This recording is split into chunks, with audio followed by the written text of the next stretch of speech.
Support for Audacious with Chion Wolf provided by a generous contribution from Suzanne Hopgood in memory of Frank Lord. From Connecticut Public Radio in Hartford, this is Audacious. I'm Chion Wolf. Imagine this, it's 2 a.m. and your phone rings. Who is calling this early and why? And your heart starts racing. It's a number you don't recognize. You pick up and hear, "Hello? I am calling from the Royal Swedish Academy of Sciences in Stockholm, Sweden. On behalf of the Nobel Prize Committee, I am pleased to inform you that you will be awarded a Nobel Prize. Congratulations." Now, of course, in the real phone call, they tell you which of the 6 categories you won: peace, literature, physics, chemistry, medicine, or economics. And what do you win? Besides being a Nobel Prize laureate forever, you get a medal, a diploma, and a little more than $1 million. But let's back up real quick to get some context. Who is Alfred Nobel, and why is his prize such a big deal? Nobel was a Swedish inventor best known for creating dynamite, an invention that had both constructive uses and destructive consequences. It's believed that later in life he regretted the harm that it caused, so he left his fortune to honor those who would make the world a better place. Some notable American recipients of the Nobel: Presidents Barack Obama, Jimmy Carter, and Theodore Roosevelt, Martin Luther King Jr., Elie Wiesel, Ernest Hemingway, Bob Dylan, and Toni Morrison. And today you'll meet 2 more, Andrea Ghez and Martin Chalfie. In 2008, Martin received the Nobel Prize in Chemistry, alongside 2 other scientists, for the discovery and development of a fluorescent protein, originally discovered in the bodies of jellyfish. Before these developments, to do lab experiments on cells, the cells had to be dead. But now we can use that fluorescence to follow the development of organisms as they grow and reproduce. The science was illuminating, literally. We'll get to Martin's work later in the show, but first meet Andrea Ghez. Along with Reinhard Genzel, she won half of the 2020 Nobel Prize in Physics for the discovery of a supermassive compact object at the center of our galaxy. And if you're not an astrophysicist and have no idea what that means, it has to do with black holes. Andrea is a professor in the Department of Physics and Astronomy and the Lauren B. Lightman and Arthur E. Levine Chair in Astrophysics at the University of California, Los Angeles. And as of 2023, she is one of only 64 women to receive the Nobel Prize. That's out of 992 total recipients. I asked her what was going on the moments before she got that call. I was fast asleep and my home phone rang. So you might ask, why do I still have a home phone? That was my next question. Yes, go ahead. But I have to say, getting a phone call in the middle of the night, and this was 2 a.m, October 2020, like if you can put yourself back, that was COVID pre-vaccines. You get a phone call in the middle of the night. What's your first thought? Or at least for me was, who's sick or who's really in trouble? So it didn't take very long for me to figure out that's not the kind of phone call it was. And that this was great news, really exciting news. Wait, were you able to tell because they had the accent? No, I think they had to explain it to me. I was very sleep deprived, but it's super exciting once you understand. It's breathtaking. I think I was completely flummoxed, speechless, or not coherent speech. And they invited me to partake in the press conference that was happening at 3 a.m. my time. It was suggested to me that I think about what I wanted to say and didn't want to say to the press. And of course, I still hadn't got my head around having won it. So what did I do? I went and made myself a cup of coffee. Good. How do you take your coffee? Straight. Black. Black, like the night sky. Like the night sky, indeed. And in fact, that press conference, I don't think I'll ever forget either. In particular, the first question. The first question was, really told me that the Nobel Prize is a whole different beast from any other prize I'd gotten. The importance of science and the belief in following the facts is quite crucial at this moment in the United States where science is somewhat in doubt. What message do you have maybe today?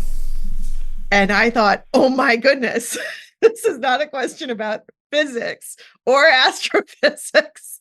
I'm now being asked a question that's clearly about scientific leadership and what does the science community have to say. So that was a wake-up call in terms of what was going to come the rest of the day. And it's a barrage. I mean, it's your cell phone blows up, your email blows up, both from colleagues, friends, and then reporters who want those interviews. So it was a interesting all on day, week, and quite frankly, for the following year. I mean, it tapers off a lot, but your life is transformed in a lot of ways. After you got the call that you won, who was the first person you told? My kids. Do you think they saw you any differently? No. Yeah, absolutely not. When was the moment where you wrapped your head around it? Did that moment come yet? Which I'm still wrapping. I think that moment of that first question was really important in terms of my understanding the role that this prize plays.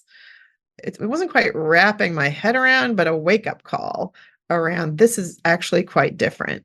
And it's kind of interesting to get this kind of recognition in the middle of COVID, because of course your life is so upended anyway. But it was so nice to have positive news to share in the middle of this really miserable moment when we were all confined to our homes and in a moment of a lot of uncertainty, like not understanding, what was coming. Nobel Prize laureates, especially in science, don't tend to be a very diverse crowd. You were only the fourth woman to be awarded a Nobel Prize in physics at the time. How do you feel about that? Well, I'm delighted. Being fourth means that that brought the percentage of women up to 2%. That means that there's a whole gender overlay in terms of the requests that are coming in. And I've always felt very strongly about being a visible role model, because often people, ask you for your opinion about what it means to be a woman in physics. Well, I don't know. I'm a physicist. I don't study gender, but I do think that being a visible role model is a great way of encouraging young women into science. So I've actually done all my teaching at the introductory level, because I think it's really important to show both the young women and the young men that scientists can look like all sorts of people. Was there a part of you that was like, oh my God, me? And was there also a part of you that was like, took you long enough? Oh God, not a second, not even close. Definitely not. Much more of the first in terms of holy mackerel. Really?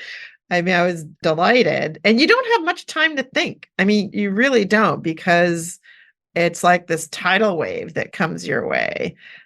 So I think it's both the thrill and then the trying to get your wits about how you're going to talk about this, how you're going to describe your research. So I guess that was really the initial focus, is how do you manage this thing that's just hit? Now, because this was 2020, normally you'd be able to go to Stockholm to get your prize, but because of the pandemic, I believe you were in a friend's backyard when you were kind of remotely presented with the prize. How did that go? Yeah, in fact, there was so much uncertainty about how it would go. I mean, initially there was clarity that there was not going to be a big celebration in Stockholm, but the initial thinking was maybe all the US people would go to Washington, D.C., and then that quickly moved to, well, all the California folks are going to go to San Francisco. And the whole idea about these meetings was to film it in a way that could be streamed on December 10th, the anniversary of Nobel's death, which is when the ceremony is always timed to. We were going to film this in San Francisco on a Tuesday so that it was going to be streamed on a Thursday. And Friday before, California went into lockdown. So there was no San Francisco or flying to San Francisco. But I have to say, it was just this delightful moment of pulling on your community, to figure out how to do this. I had a friend who was dean of the law school at the time, and she said, "Well, why don't you read the lockdown orders?"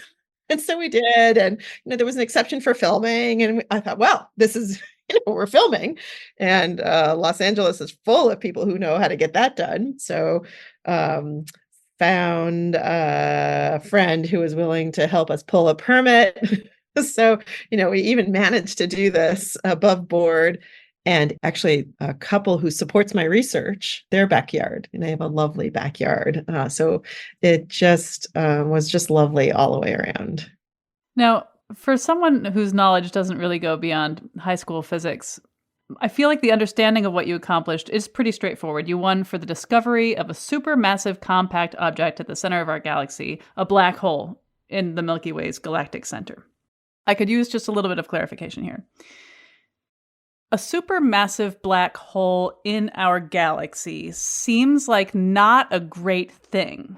Now, I don't want to be like not in my backyard about it, but from the little I understand about black holes, my body, which I am rather fond of, would not fare well in a close encounter with one of these things. So is this something we should be worried about?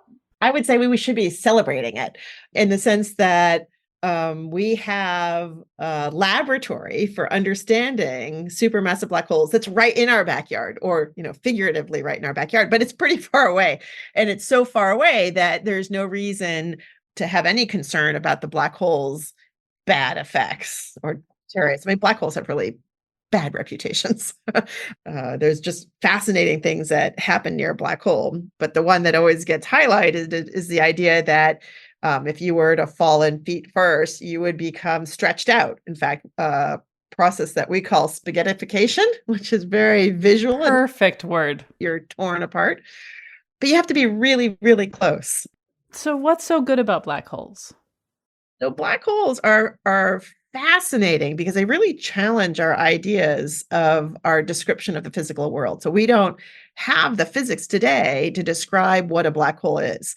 So the reason that people in the field of physics are so fascinated with these objects, it's a place to move our frontier of knowledge forward. Is there such a thing as a itsy bitsy teeny weeny little black hole? Oh, yeah, there are different kinds of black holes. And in fact, generally, we talk about two kinds of black holes in astrophysics. One category have black holes that are just about 10 times the mass of the sun. And the thing that's so great about those is that they were predicted theoretically. In other words, when people were thinking about the evolution of really massive stars, they predicted that at the end of these stars' lives, actually, these things are quite spectacular. The outer layers explode as supernova, and the inner core collapses as what we call a stellar mass black hole. So like the mass of it is not too exaggerated. In contrast to the supermassive, which are much more massive. So rather than being roughly 10 times the mass of the sun, they're 1,000,000 to 1,000,000,000 times the mass of the sun. And unlike the first class, they were not predicted from a theoretical perspective. There was no anticipation that we should discover these things in the universe. And it was experiment that revealed unusual activity at the center of galaxies that led people to hypothesize that supermassive black holes were driving this unusual activity, which of course then sends the theorists back and says, well, to describe what these supermassive black holes are. So I think those two kinds are a great demonstration of how science works. It can either start with theory and then follow up with experimentation or observation, or in this mode, it starts with the observations and then theory comes along. So there's just incredible interplay that's usually cyclical. It keeps going around and around. So the importance of this is the demonstration that these supermassive black holes actually do exist. And we've, in fact, moved the evidence or increased the evidence by a factor of 10 million. So that's a big step forward in terms of our confidence that these things exist. And it's right in our backyard. So unlike trying to study them in more distant galaxies where you don't have the detail, you can see all sorts of stuff at the center of the galaxy in terms of that interaction, which is why, of course, we can prove that it's there. We prove it by Well, first by discovering stars that are at the heart of the galaxy and then measuring how they move under the gravitational influence of the black hole. I mean, that happens just like stars orbiting the sun. It's just gravity, but you show that there's a lot more mass inside a much smaller volume, which is the proof of a black hole. When you are at a party and you're being introduced to someone, and maybe your friend makes the introduction and says, oh, well, she's also won the Nobel Prize in physics. First of all, does that ever happen where you're at a party and someone points it out? And if so, how does that feel for you? Yeah, I think it depends on the kind of party and whether or not your friends know. It has happened. And of course, it does change the social dynamics, as one might imagine, because it puts you on a pedestal. So I guess the opportunity there is if people are curious or want to know more, it's an opportunity. But of course, for me, it's a little uncomfortable because it can also put you on this pedestal. So it's often hard to change or it's not hard. I mean, I guess I'm interested in making sure that I'm viewed as and interacted with others as a normal human being. That was Andrea Ghez. In 2020, she won the Nobel Prize for Physics for the discovery of a supermassive compact object at the center of our galaxy. When we get back, what comes after the call, the fanfare, the recognition that you are now a Nobel Prize-winning scientist? How do you use that visibility that comes, whether or not you want it or not, in a way that's meaningful, that speaks to you? Plus, a glowing jellyfish inspires the science that changed the world. I talk with a biology professor at Columbia about learning that he'd been awarded a Nobel Prize. Actually, somebody interviewed me and I said, who's the schnook that won the prize? I found out I was the schnook. I'm Chion Wolf. This is Audacious. Stay with me.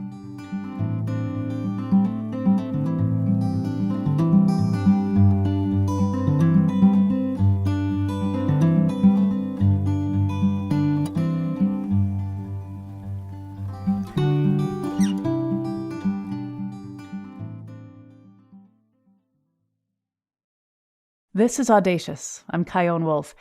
What in the world is it like to win a Nobel Prize? And what's life like after, when all of a sudden people put you on a pedestal and behave differently around you? What are you supposed to do next now that you've achieved this great big thing? Well, thankfully, we've got two people who can report from the field on that. In a little bit, you'll meet Martin Chalfie. He was awarded the Nobel Prize in Chemistry in 2008. But first, we're getting to know Andrea Ghez, who won the prize in physics in 2020 for the discovery of a supermassive compact object at the center of our galaxy, aka a supermassive black hole. Let's get back to our conversation. Do you have any tattoos? Nope. If you had to get a tattoo to save the world, I would make it in the shape of the orbits. And in fact, the Nobel Museum makes these accessories that are in the theme of the prizes. So for the year I got it, they made a necklace in the shape of the orbits, which one of my sons actually got it for me at the museum without me knowing that it existed. So that was a super fun holiday gift. What do you think is on the other side of a black hole? This is an interesting question. And of course, what's been played with a lot over the years in Star Trek, going through a black hole, through a wormhole, and out the other side, and through a white hole, in terms of connecting the universe to itself in interesting ways. And of course, we can't prove this. So it is the realm of science fiction. But it is fun to think about the universe, which is both big in time and space, and presumably needs way more dimensions to describe than we typically think about in our everyday lives. So the answer will remain in fiction and our imaginations? For the extent that I can imagine. But of course, we've thought about so many things as being impenetrable barriers. So there may be some future point in humanity where people figure this out. For those who this October will find out that they've won a Nobel Prize, what advice do you have for them? Enjoy it and use the platform for something that's meaningful to you. People have moved forward with their careers in all sorts of different ways, but it's an opportunity to really think about, because it is disruptive, especially if you get it before you retire, what you want to do next. And I personally think these disruptive moments in our lives are so interesting to stop and reflect.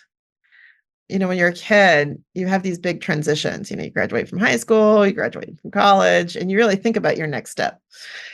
And then later in life, you have to be much more deliberate about stopping and thinking, unless something happens. And of course, in lots of adults' lives, that happens. But this is an example of one where there are going to come a lot of opportunities and requests, and you have to think about what's important to you. For me, it's been a lot about how do you preserve enough time to still do your research and yet take on the social responsibilities of being a visible role model as a woman scientist, because you are in that position. And so how do you do that in a reasonable way? You can't answer every email that comes from a seventh grader who wants to ask you, it's lovely, but I guess I think about how do you do high impact? Because if you want to preserve your time to do science, there's 24 hours in the day. And I don't have the answer for this. I think I'm still thinking about this. How do you use that visibility that comes, whether or not you want it or not, in a way that's meaningful, that speaks to you? Because you're the one who has to do it. You were 4 years old at the time of the moon landing, and you've said that that's what really started your fascination with science. And there were a lot of kids in 1969 who reacted the same way, but they did not go on to make the discoveries and to have the accomplishments that you did. What do you think is different about you? I think it's interesting how we tell our stories. Because while I can look back and point to the moon landings as a very influential moment, it didn't create in me a complete and obvious through line. So I think I was quite fascinated by thinking about the universe. In fact, I both fascinated and terrified. Actually, I think I found it a little bit awesome in the dual meaning of that. And, at similar times, I wanted to be a ballerina when I grew up. So I think what I ultimately discovered or understood about myself pretty early on is that I like puzzles. So astronomy and astrophysics is like this huge puzzle. So for me, I love a good mystery. I love it when I don't understand things. Same. That's that drive to figure the things out. There's still that 4-year-old in you. What do you think she thinks about winning this prize? Still, don't take yourself too seriously. I want to keep that 4-year-old self alive in me, the one that's curious and joyful in the prospects of figuring it out. You don't want to quench that. Well, Andrea Ghez, thank you so much for talking with me. Well, it's been so much fun. Thanks for the opportunity.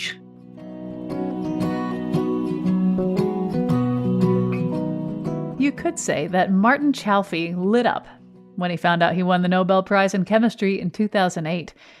But it all started back in the 60s, when Dr. Osamu Shimomura made the discovery of green fluorescent protein, or GFP, in a species of jellyfish. He found that under ultraviolet or blue light, GFP causes the jellyfish to glow green. Years later, Tula Hazelrig, a professor of cell biology at Columbia University, and wife of Martin Chalfie, made a significant contribution by demonstrating that GFP could be used as a marker to track proteins within living cells. This enabled scientists to observe the behavior of these proteins in real time inside living organisms. Martin Chalfie expanded on the idea of using GFP as a marker by demonstrating its use in making specific cells in living organisms glow. Later, Dr. Roger Chen modified GFP to create variants that glow in different colors, enabling more complex, multicolored tracking of proteins and cells. Those are a lot of people who've expanded the possibilities of the humble jellyfish and changed the world.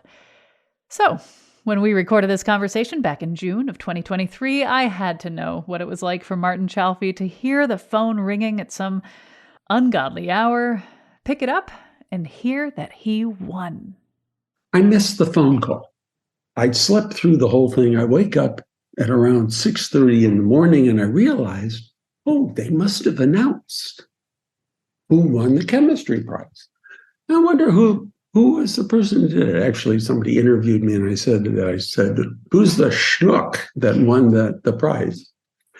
And then I had my laptop near my bed and I picked it up and I opened it up and went to Nobel Prize. So I found out I was the schnook that had the prize. So I found out by going online and seeing that I was one of the recipients, along with Shimomura and Chen. I should also say that I heard a phone ringing in the background, but softly. And I thought to myself, that's our upstairs neighbor's phone. Why doesn't the guy get up and answer it? It was our phone. What time was it? Around 6:30 in the morning. I didn't even look at my email because on the email, there was an email from the Nobel people saying, we've been trying to get you on the phone. Did you answer your phone? And anyway, that's the way the day started. Now, you didn't grow up thinking, I'm going to win a Nobel Prize someday, right? I certainly didn't.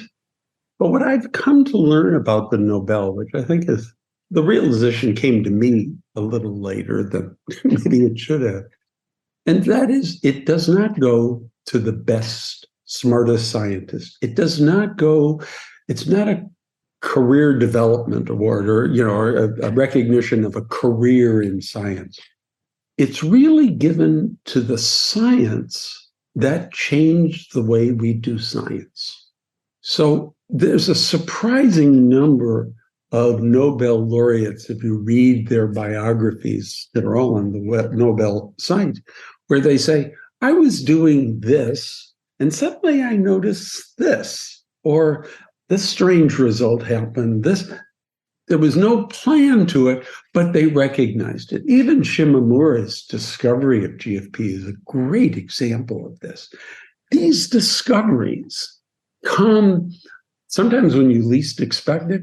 It may not be the focus of your research, but fortunately, there are people like Shimomura and many others who were able to realize, there's something here. I should be looking at it.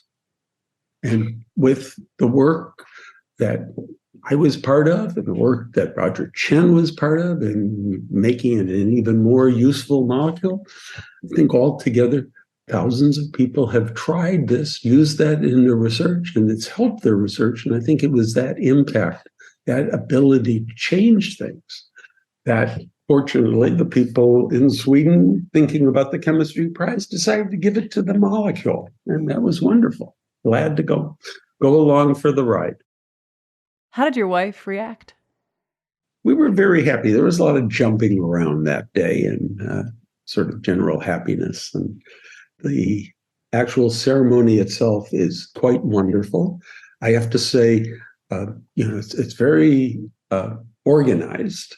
You start, I think, on December the 6th. The prize is actually given on the 10th, which is the anniversary of Nobel's death. And then there's a couple of many other things that are going on. But probably the most fun was that you're finished on the 9th, the day before the prize. You're finished at about 7 in the evening. And there has grown to be a tradition that each Nobel laureate rents a private room at a restaurant and has all of his or her guests come there. And so we had this wonderful meal together where people made fun of me for 3 hours straight. It was great. So it was a roasting, and we had a wonderful time. And it was nice to share it with friends and family and colleagues. I wonder how you feel winning the Nobel Prize affected your self-esteem.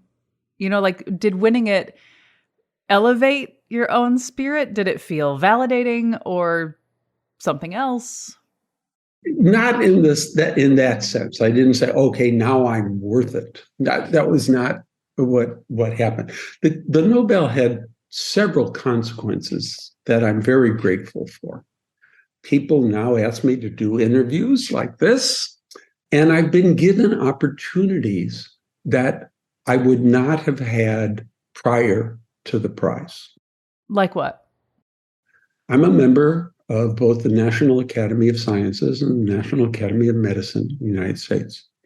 And for 47 years, they have had a committee that is made up only of members, which is called the Committee on Human Rights. It was started 47 years ago when the then president of the National Academy of Sciences was concerned about the situation of Andrei Sakharov in the USSR and thought we should be speaking out for other scientists who have human rights abuses against them. The committee works on behalf of not members, but any social scientist, natural scientist, engineer, or health professional anywhere in the world, including the United States, whose basic and essential human rights have been denied.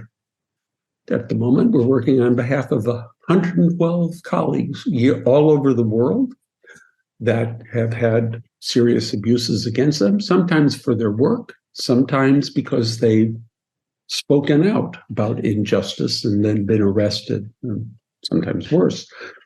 And I was asked to join that committee after the Nobel. And then about a year and a half after I joined the committee, I was asked to be its chair. And so I have been that for the last almost 10 years. And it is harrowing work, but frankly, very rewarding. And, every once in a while, we try to have a meeting with an ambassador from a country that we're concerned about. And I think the Nobel is a little bit of an entry card to be able to at least start a conversation. So I found this involvement to be very rewarding. I think it's important for people to speak out, and I'm grateful for the opportunity to be able to participate in this. And so that's, I think, one of the really quite wonderful aspects of this, that the Nobel does give you some notoriety, some visibility, and that means that you can speak out and you can participate in a way that I might not be able to before. There's a couple of questions that people sometimes ask me about the Nobel. They say, well, now that you have the Nobel, did you just quit your job? You've reached the pinnacle of it. And I have to remind them that I worked on GFP for a very short amount of time and then continued the work on nerve development and nerve function. And I'm still fascinated by that. I'm still working on that. So no, it's not the pinnacle to what you worked on. The other thing, which I'm going to maybe disabuse you and other members of your audience, is every once in a while someone will ask the question in one form or another, how do you get a Nobel Prize? And I have to say to them, look, I don't know, and I'm going to prove it to you that I don't know how to do this. And they look a little puzzled when I say I'm going to prove it to them. I'm going to say, look, it was such a wonderful party. It's such wonderful recognition. If I knew how to get it, I would be getting my second and third because I'd want to keep doing it. And I haven't a clue as to how to get another Nobel Prize. So I didn't know how to do it. So you don't know. There's no life lesson here of how to get a Nobel Prize. You do experiments. You do the best you can. It's like the Damon Runyon line in all of his Broadway stories when I think it's Sky Masterson is asked by an out-of-towner, what do you do And he says, he doesn't want to say, I'm a petty criminal.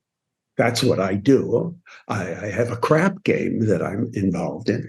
He always gives the same answer to, what do you do? He says, the best I can. I think that's really the wonderful aspect about this. And that's what we get to do. That was Martin Chalfie. In 2008, he was awarded the Nobel Prize in Chemistry for his pioneering work in developing the use of green fluorescent protein, or GFP, as a tool in biological research. After the break, what does this Nobel laureate think it's important to tell students? Be passionate. Be excited. Be as totally committed as you possibly can. I'm Chion Wolf. This is Audacious. Stay tuned.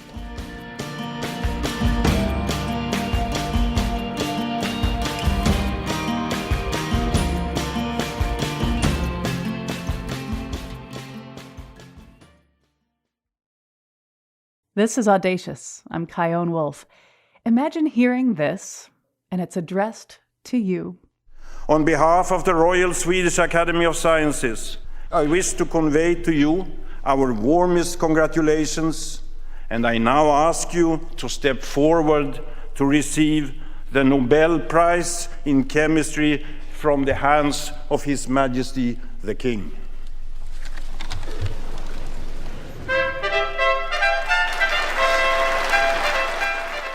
Martin Chalfie experienced his Nobel moment in 2008 when he, along with Osamu Shimomura and Roger Chen, were awarded the Nobel Prize in Chemistry for the discovery and development of green fluorescent protein.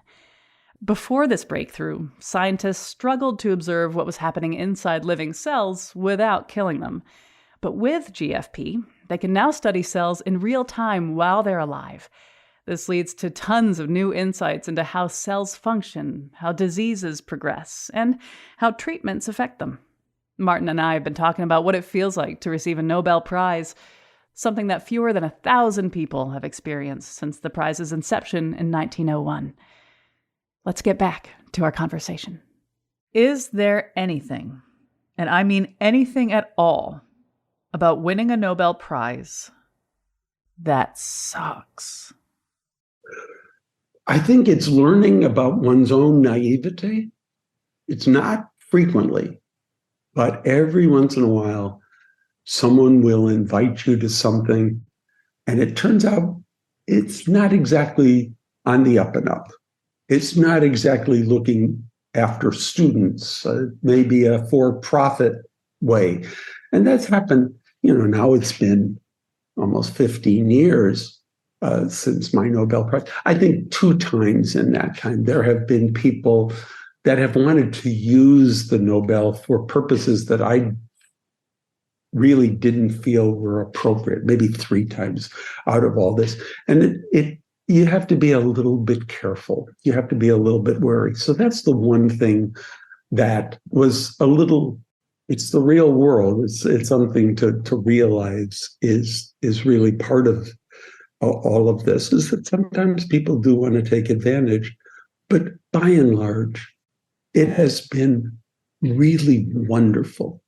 There's one other aspect that's really wonderful about the Nobel is I haven't changed any of my ideas, but now I get invited to give general talks. I get to talk to people about basic science and the importance of research. And this opportunity to talk more generally about science is a real gift, to be able to talk to undergraduates, to be able to talk to high school students, to be able to see different people and to interact with them really all over the world is an incredible gift that having this recognition has given me, and makes me very happy about that. Has there ever been a time where you wanted to play the Nobel Prize card? Kind of like, dare I say, do you know who I think I am?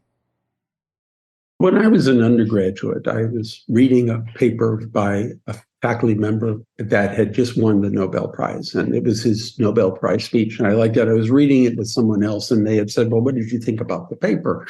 And I said, oh, I really liked it. I had a question about this one part, and I didn't understand this other part. And so the guy I was reading it with said, so you went and asked him, you talked to the Nobel laureate about this. And I said, I can't. I'm an undergraduate. I can't talk to him. And the guy looked at me and he said, don't be an idiot. Go talk to the guy. I understand that there is a barrier that people have because this is something that's in the news every year. It's something that's considered a big deal. And so people withdraw a little bit. And I think that many of the laureates, I'm not alone in this, we want to break those barriers. We want to have ways that we can talk to people and enjoy their ideas and their conversation as much. So the answer to your question is I try as much as possible not to do this because I don't want to set up the barrier. That being said, there was one time when I was at a party and a friend of mine came up to me and said, oh, you should talk to that person over there. They're doing some really interesting things. I walked over to them and here I am, a sort of older guy, and this was a younger person, and they basically ignored me the whole time. I couldn't find out about the work. I couldn't do anything. And then I finally got a word in. I said, are you going to be showing this anywhere that I could go see it? And he said, oh, well, yes, I'm having an exhibit at this such and such a place on such and such a date. And I said, oh, I'm so sorry. I won't be able to go to that. I'm going to the Lindau Nobel laureate meeting. And all of a sudden he turned to me and ignored all the other people. And he said, you? And then I walked away. So yes, I've used it in one case because this guy was so arrogant about things. I usually try very hard to break the model, to break the expectation. So this Lindau meeting, by the way, is coming up in a couple of weeks. It's a wonderful opportunity. They invite many Nobel laureates to talk with about 700 graduate students and postdocs, and we had wonderful conversations. The first year I got there, I was going around, and all of a sudden, some of the young scientists that were there came up to me with their brochures for the meeting, opened up to the page where my little bio was, and they said, "Do we have an autograph?" Very surprising that anyone would want my autograph. Or others would come up and say, "Can we have a picture?" And I was just really sort of flustered by all of this. So I said, sure, okay. And I did it. And I noticed the minute I signed the book, or the minute they had the picture taken, they ran off to get the other people. There was no real interaction. I was a collectible. And this bothered me a lot. So the next year when I went, I came prepared. They would come up, the same thing with the book or a camera, and say, can we have this? And I'd say, you can, but you have to pay me. And when they heard you have to pay me, this look of shock came over their face. How could I ask them to pay them? And I'd let that shock sink in because I loved seeing it on their face, to tell you the truth. And then I would say, the payment is you have to tell me about your research. And it stopped them in their tracks. And we had this wonderful conversation that would maybe be 2 or 3 minutes, sometimes 5, sometimes even 10 minutes long, because we were talking about something we were mutually interested in. And then I'd sign the book or have a picture taken, and then they would leave. Sometimes people would say, "Oh, can I tell you about my work?"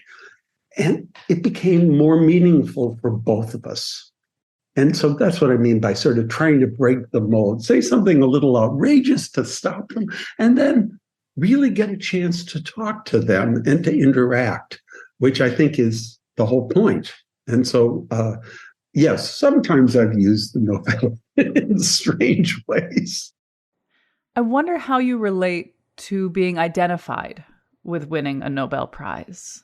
I mean, it is something to be proud of. It is really cool. And you've played a role in developing something that has never-ending possibilities. And it is so cool, and you should be happy. But I wonder how you feel about being defined by it. Like, at the end of your life, when your obit runs in the New York Times, it's going to have Nobel Prize in it. Yes, this, for people that don't know you, it's nice to have that one little tag that does it. For people that know you, they know much more about you and everything. And I think that's really important. I would hope that the work I've been doing with the Committee on Human Rights and how that has changed is affected.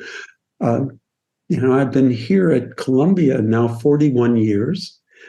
I hope that some students came out with appreciating where I affected their lives, just as I was affected by the teachers that I had. I think there's many, we never know all the effects we have. We never know how we've influenced or affected other people. And that will be remembered at all is actually pretty nice, to tell you the truth. But if you're saying, do you like to be pigeonholed? No, I don't think anyone does. I think we're all very complex individuals, and there's many aspects of it. And we have interests and loves and activities that we do that other people may know very little or nothing about. And that's what human life is. So I'm grateful that there will be anything that there's been an effect, but I don't have any real control over that. Well, I have asked everything I planned on, and I'm so grateful for your time. Is there anything we haven't talked about or anything you want to leave our listeners with? We do a horrible thing to talented students. We say to them, follow your passion. And I know that when I was growing up, if anyone had said that to me, my reaction would have been, I'm going to make a mistake if I don't know what my passion is. Please tell me what my passion is and I'll follow that. But I don't know what my passion is, and yet I've been told follow my passion. I think that's the wrong phrase. I think the right phrase is be passionate, be excited, be as totally committed as you possibly can. Well, Martin Chalfie, thank you so much for talking with me. Thank you. Take care. This has been very enjoyable. A very special thank you to Audacious producer Jessica Severin de Martinez, whose voice you heard in that phone call in the intro. She's often drawn to shows that are extremely difficult to produce, but this one was especially challenging. For reasons unknown to us, maybe they're, busy improving the world or something, Nobel Prize laureates were almost impossible to book for this episode. Jessica invited more than 30 people to join us. So thank you to Andrea and Martin for giving us such enthusiastic yeses. And thank you to Jessica for never giving up on a great idea. And if there were a Nobel Prize for public radio shows about Nobel Prize winners, you would win hands down. Audacious is also produced by Meg Fitzgerald, Robin Doyon-Aitken, and Meg Dalton at Connecticut Public Radio in Hartford. Special thanks to Mark Abrahams. He's the brains behind another episode you may love, the Ig Nobel Prizes. These are awards given to researchers who make people laugh and then think, including a conversation with one intrepid scholar who finally answered the eternal question of why wombats make cubed poop. And speaking of winning, you can hear what it's like to win a new car on The Price is Right, solving the puzzle on the Wheel of Fortune, and not winning against one of the best Jeopardy contestants of all time. Those episodes and more can't wait to win your love at ctpublic.org/audacious or on your favorite podcast app. Stay in touch with me on the socials at Chion Wolf, and you can always send an email to audacious@ctpublic.org. Thanks for listening.